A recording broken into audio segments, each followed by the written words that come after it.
As I'm sure you're well aware, there are 4 new civilizations coming to Age of Empires 4 as part of the new Dynasties of the East DLC. And today, we're going to take a look at the Tughlaq Dynasty.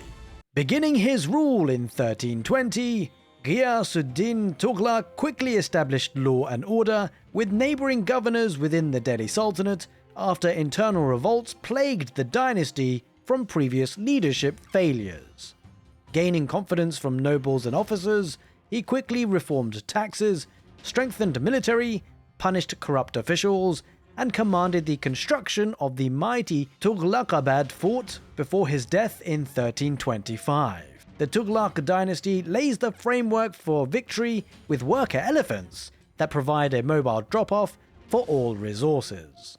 With the construction of each Tughlaqabad fort, you can appoint a governor to activate unique bonuses and answer the Sultan's call. Raise a fearsome army with 3 new elephants that show the true power of the mighty Tughlaqabad dynasty.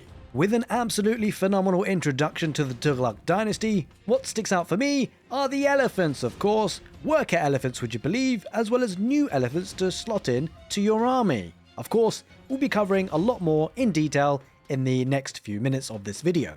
Worker elephants and villagers have a great working relationship, and the Tughlaq dynasty economy kicks off with a bonus to resources when villagers drop off at worker elephants. As villager walking time becomes too great, the worker elephants can freely move around to help take the load off. The Tughlaq dynasty provides near instantaneous research times on most technologies for a higher price. Stay ahead of enemies by researching quickly and trampling through defensive lines with raider elephants. Produce the healer elephant from mosques to reinforce the front line and heal 2 units simultaneously. Tear through multiple lines of enemies with ballista elephants from the siege workshop. Establish Tughlaqabad forts in key locations and assume region control by appointing governors that unlock special bonuses to economy, military, and religion.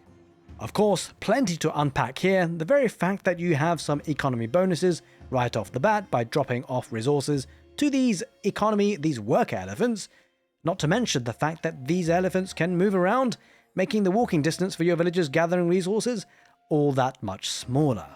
Also, instantaneous research times is almost the opposite of what we know to come from the Delhi Sultanate, except, of course, the technologies now are not going to be free.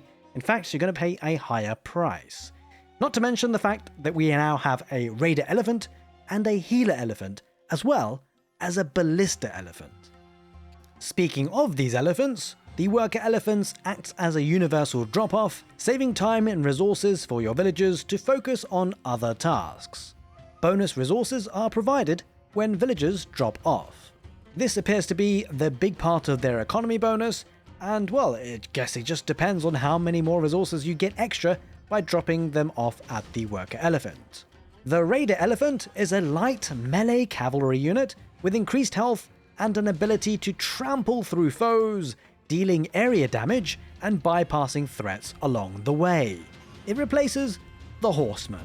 Very wild indeed, no more horseman cavalry for the Tughlaq dynasty. Instead, we get a little baby mini raider elephant, it seems, replacing the light melee cavalry units. The ballista elephant is a heavy siege cavalry mounted with a devastating ballista capable of piercing through multiple enemies, replacing the springold. Fascinating indeed. We have seen this for the Khmer civilization in Age of Empires 2, and here we have it today with the Tughlaq dynasty in Age of Empires 4.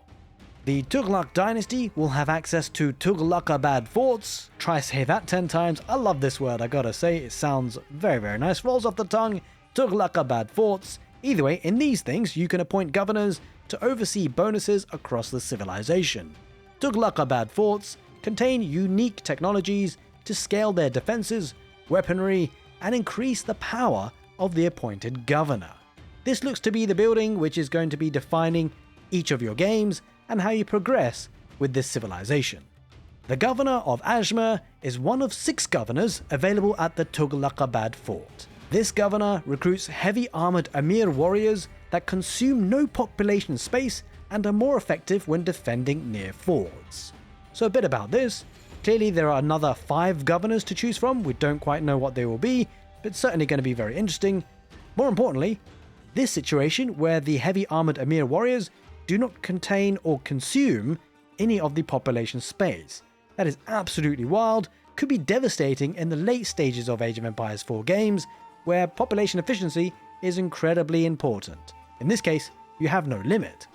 Collateral damage technology allows the Tughlaq Dynasty to reinforce elephant tusks with deadly spikes to increase their damage output, causing catastrophic damage to anything caught in their way. We'll certainly need to be aware of this one because of course trample damage is going to be a big feature, as well as the fact that there's just going to be so many elephants with the Tughlaq Dynasty. The Tughlaq Dynasty begins the Dark Age by assigning hard-working elephants to assist villagers with collecting resources by being their preferred drop-off location. Worker elephants can move around freely, allowing for easy reassignment of resources whenever needed. As the dynasty begins to age up, villagers and working elephants begin collecting stone and laying the foundation for the Tughlaq forts and their incoming governors. In the feudal age, begin construction of a Tughlaq fort and choose between one of 6 governors to appoint. Governors offer up to 4 tiers of bonuses to economy, religion, military, and more. Tughlaq forts replace keeps and have unique ways of scaling weapons and defenses that aren't restricted by age. Construct stables and seek to trample enemies with raider elephants. When entering the Castle Age with the Compound of the Defender landmark, all forts unlock a 4th Governor Benefactor bonus that adds a new dimension to their unique bonuses. Construct a mosque and begin producing healer elephants that can heal 2 units simultaneously with mounted imams. While their elephant engages in melee combat, healer elephants gain increased damage the more infantry units that are nearby. Healer elephants can also be accessed an age earlier by the Dome of the Faith landmark. Exciting times, of course. I can already see some very cheesy strategies going for the Dome of the Faith landmark in the feudal age, then making these healer elephants which can fight and also apparently heal. Absolutely phenomenal. Can't wait to see what the community does with this. In the Imperial Age, you can advance with one of 2 landmarks that interact with the governor system. Palace of the Sultan immediately grants you a governor from your choice with a maximum tier 4 bonus. Choosing the Hisar Academy will grant you resources over time based on how many governors are already active in the game. Raise an army of fearsome elephants and continue using near-instant research times to stay ahead of foes.